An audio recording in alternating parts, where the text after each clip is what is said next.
Dear students, our today's topic is integration by part method. This is sixth part of our video. In this method,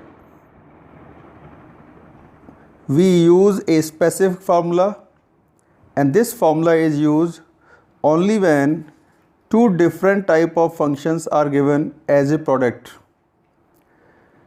The basic rule of this by-part method is I is equals to integration of f1 into f2. Here f1 is first function and f2 is second function. According to this rule, first of all we take f1 constant into integration of f2 minus integration within bracket differentiation of first function into integration of second function, then integration of whole. To decide f1 f2 we use Eilert rule. In Eilert rule, I stands for inverse function, for example sin inverse x. L stands for log function, for example log x. A stands for algebraic function, for example x square. T stands for trigonometric function, for example tan x. E stands for exponential function, for example e raised to power x or a raised to power x. When we move from left to right in Eilert rule, we allot f1 and f2 according to their appearance in this Eilert rule. For example, integration of x into sin x. First of all, we decide which one of these two functions is f1 or f2.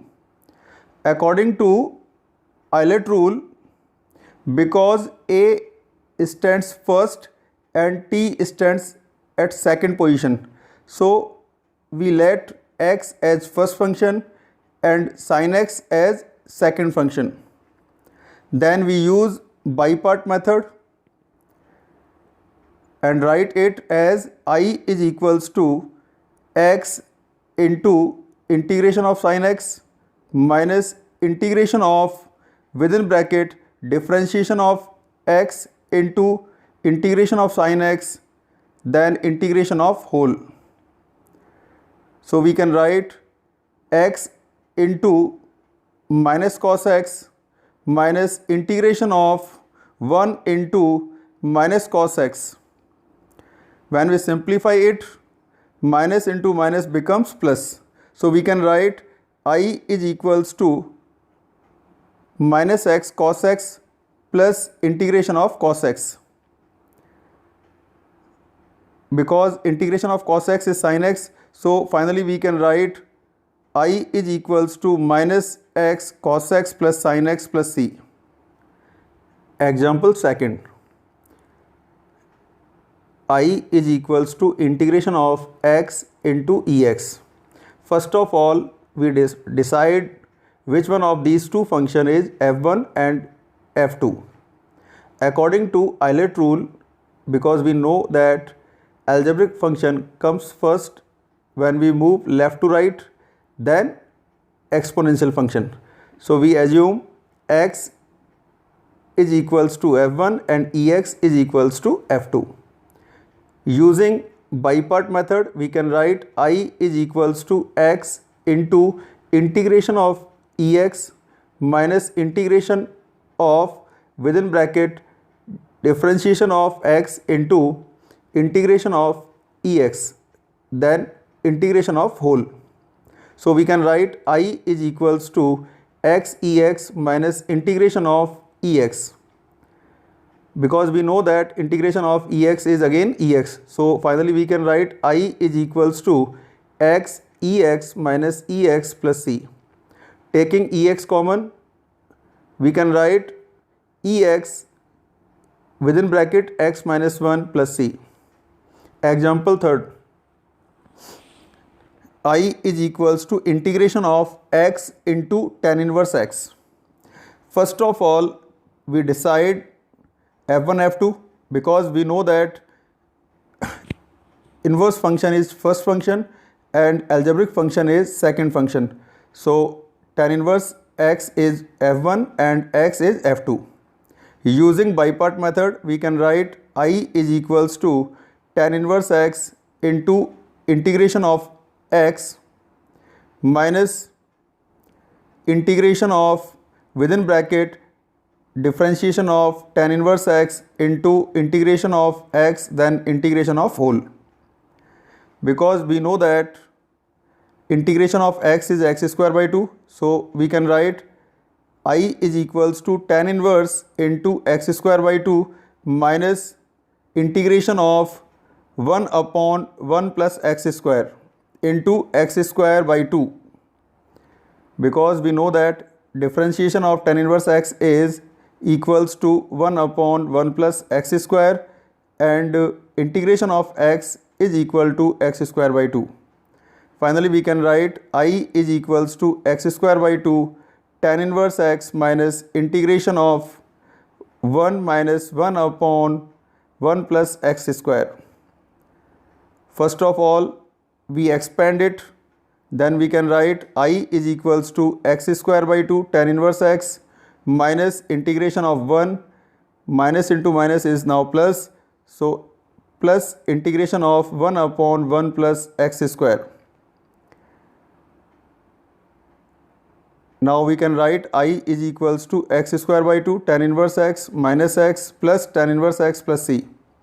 Dear students, because it is an improper function, because degree of denominator and degree of numerator both are equal, so first of all we divide numerator by denominator, then rearrange it.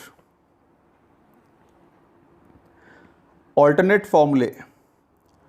Formula 1, I is equals to integration of ex within bracket fx plus f dash x. Here fx is given function and f dash x is its derivative function. So directly we can write I is equals to e raised to power x into fx plus c. Formula second, I is equals to integration of within bracket x into f dash x plus fx.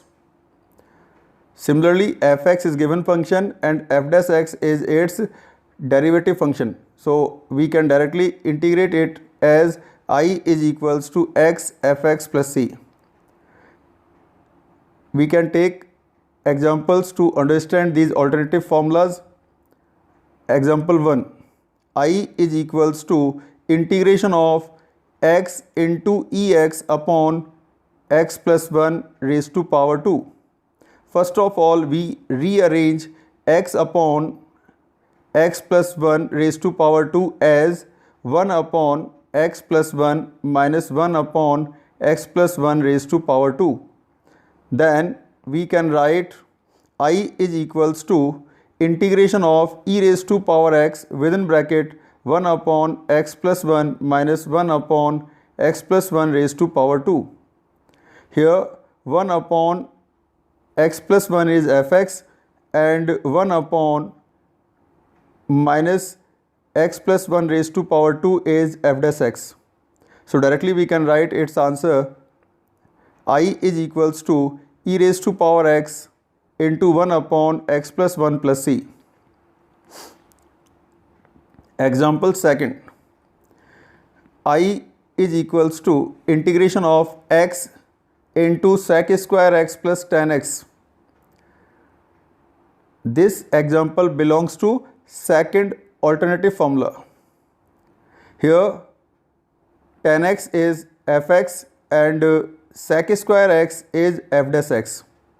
So we can write its direct result as I is equals to x tan x plus c. Dear students, there is worksheet with answers.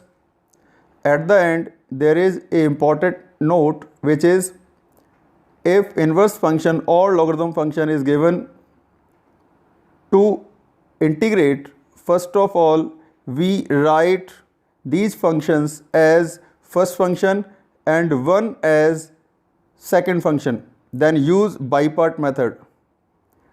Thank you.